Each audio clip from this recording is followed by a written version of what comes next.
Hello everyone, market यात्रा में आपका स्वागत है और मैं हूं आपकी होस्ट रुक्मिनी साहब। आज के एपिसोड में हम एक ऐसे स्ट्रैटेजी के बारे में बात करेंगे जो कि ऑप्शंस मार्केट में काफी पॉपुलर है। That is straddle. हम स्ट्रैडल के बारे में और डिस्कस करें एंड और बातचीत करें, इससे पहले मैं आपसे रिक्वेस्ट करूंगी कि आप हमारे चैनल को सब्सक्राइब करें एंड बेल आइकन पर क्लिक करें ताकि आप हमारे कोई भी इंफॉर्मेटिव एजुकेशनल वीडियोस मिस ना करें। नाउ इस स्ट्रैटेजी के बारे में डिटेल में हमें समझाएंगे Amardev Singh ji. He works with Angel One as a senior vice president of research and comes with over 15 years of experience in the BFSI section. और उनकी expertise है in options trading. Welcome Amar ji. Namaskar and happy to join you all.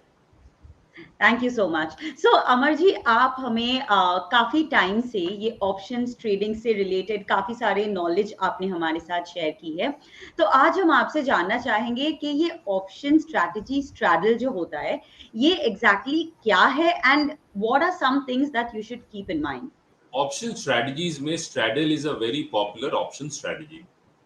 तो इसमें क्या होता है कि at the money call option और at the money put option trader जो है वो बाय करता है। तो फॉर एग्जांपल निफ्टी 18,000 पर है, तो 18,000 के स्ट्राइक का कॉल ऑप्शन और 18,000 के स्ट्राइक का put option for the same expiry जब कोई ट्रेडर बाय करता है तो उसे लॉन्ग स्ट्रैडल कहते हैं।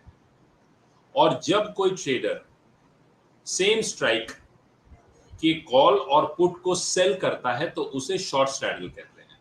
तो लॉन्ग स्ट्रैडल में सेम स्ट्राइक के कॉल और पुट को बाय करना और शॉर्ट स्ट्रैडल में सेम स्ट्राइक के कॉल और पुट को सेल करना साइमल्टेनियसली। तो जब आप ऑप्शन स्ट्रैटेजी करते हैं तो उसमें साइमल्टेनियसली आप ट्रेड्स जो है वो ऑप्शन के लेग्स को एग्जीक्यूट करते हैं। सो अमर सर, आपने हमें बताया about a long straddle and a short straddle. Now मैं आपसे जानना चाहूंगी कि when exactly do we use long straddle and हमें कैसे पता लगेगा कि हमें मतलब कब यूज करना है। देखिए, जो ट्रेडर्स लॉन्ग स्ट्रैटेजी इंप्लीमेंट करते हैं तो कहीं ना कहीं वो ये समझते हैं कि आने वाले समय में there is going to be increase volatility in the market. यदि वो इंडेक्स में स्ट्रैडल कर रहे हैं या फिर यदि वो किसी स्टॉक में स्ट्रैडल पोजीशन बना रहे हैं तो there is going to be increase volatility in that particular stock. तो इसका क्या मतलब हुआ कि जैसे for example pre budget session हो गया, प्री रिजल्ट्स सेशन हो गया, कोई मेजर इकोनॉमिक अनाउंसमेंट आना है, तो इससे पहले जो है काफी ट्रेडर्स जो है वो लॉन्ग स्ट्रैडल पोजीशंस बिल्ड करते हैं क्योंकि उनका ये मानना है कि मार्केट में आने वाले समय में एक मेजर वोलेटिलिटी होगी और उससे उनको एक पोजीशन में फायदा होगा, दूसरे पोजीशन में नुकसान होगा। मतलब क्या कि सपोज उन्होंने कॉल ऑप्शन बाय किया है, पुट ऑप्शन बाय किया है, तो यदि मार्केट में अपसाइड मूवमेंट होती है तो उनका कॉल जो है उसमें वो पैसा बनाएंगे, लेकिन जो उनका पुट है उसमें वो लॉस करेंगे। But they are okay with it because net net they will be making money. तो जो स्ट्रैडल लॉन्ग स्ट्रैडल ट्रेड करते हैं उनकी यही मेन ये ऑब्जेक्टिव रहती है कि मार्केट में वोलेटिलिटी रहे और मार्केट में एक मूवमेंट, अच्छी खासी मूवमेंट आनी चाहिए। हाँ, ये जरूर है कि उन्हें ये श्योरिटी नहीं है कि मार्केट में किस डायरेक्शन में मूवमेंट आएगी, अप की आएगी या डाउन की आएगी, इसीलिए वो स्ट्रैडल करते हैं। That's very interesting. तो अमर सर, आप हमें ये भी बता दीजिए कि मतलब शॉर्ट स्ट्रैडल एग्जैक्टली कब यूज करना चाहिए, you know what are the pointers you should keep in mind. जो शॉर्ट स्ट्रैडल सेलर्स रहते हैं उनका ये मानना रहता है कि मार्केट में वोलेटिलिटी रहेगी, लेकिन वोलेटिलिटी जो है वो काफी जल्दी गिर जाएगी। तो यदि वोलेटिलिटी काफी जल्दी गिरती है तो ऑप्शन का प्रीमियम बहुत फास्ट घटता है। तो जो ऑप्शन सेलर्स हैं, जो शॉर्ट स्ट्रैडल ट्रेड कर रहे हैं, उनका ये मानना है कि ऑप्शन की प्रीमियम बहुत ज्यादा गिरेगी और जितना प्रीमियम दोनों का कॉल और पुट ऑप्शन का गिरेगा उतना ऑप्शन ट्रेडर्स जो हैं, जो जिन्होंने शॉर्ट कर रखा है, उनको बेनिफिट होगा। That was very interesting when you explained. So, what I understand is long straddle जो option buyers होते हैं वो use करते हैं and short straddle जो option sellers होते हैं वो use करते हैं, and in both the cases उन्हें market की volatility पर ध्यान जरूर रखना पड़ता है, right? है ना? So now Amar sir, my our last question, कि अगर आप हमें थोड़ा इनके पे ऑफ के बारे में भी हमें थोड़ा सा ऐसे इनसाइट्स शेयर करें तो। तो देखिए होता क्या है कि जब जब कोई भी स्ट्रैडल करता है, लॉन्ग स्ट्रैडल या शॉर्ट स्ट्रैडल, तो ये एक्सपेक्टेशन जरूर रहता है कि मार्केट में वोलेटिलिटी आएगी। अब दो तरह की वोलेटिलिटी होती है, एक होती है एक्सपेक्टेड और दूसरा होती है अनएक्सपेक्टेड, मतलब कोई अनएक्सपेक्टेड इवेंट हो गया तो उस केस में जो है स्ट्रैडल बायर्स ज्यादा पैसा बनाते हैं।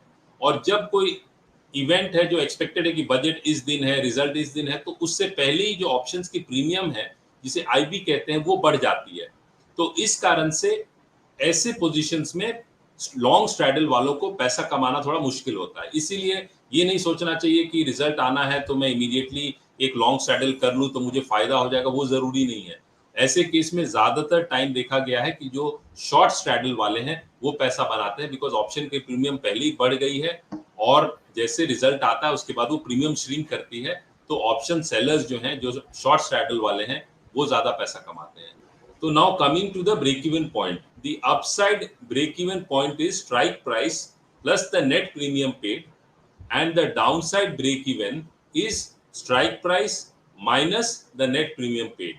तो जब लॉन्ग स्ट्रैडल वाला पोजीशन में अपसाइड ब्रेक इवन के ऊपर या डाउनसाइड ब्रेक इवन के नीचे प्राइस मूव करता है, तब जो है लॉन्ग स्ट्रैडल होल्डर को प्रॉफिट होता है। और ठीक इसका रिवर्स जो है वो शॉर्ट स्ट्रैडल वाले का पोजीशन होता है। और यदि मैं शॉर्ट स्ट्रैडल वाले ट्रेडर की बात करूं तो उसे जो मैक्सिमम प्रॉफिट जो है that is limited to the premium that he has receive.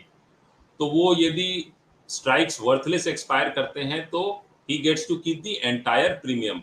लेकिन जहां वो अपसाइड ब्रेक इवन के ऊपर या डाउनसाइड ब्रेक इवन के नीचे जाने लगता है तो then there is big potential of loss for the short straddle trader.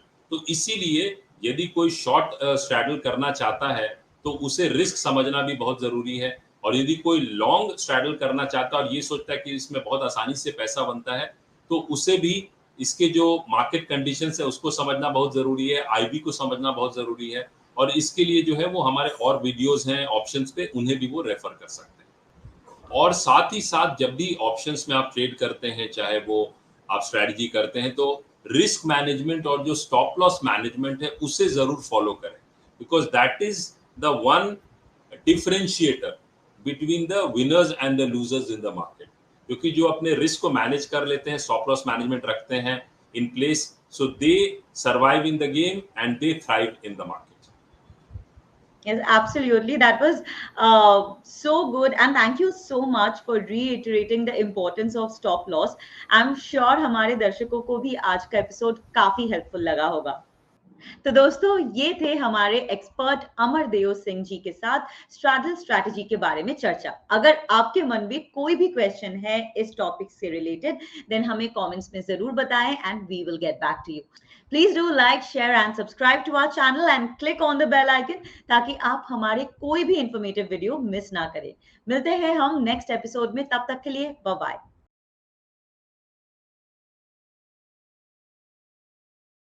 Investments in securities market are subject to market risks. Read all the related documents carefully before investing.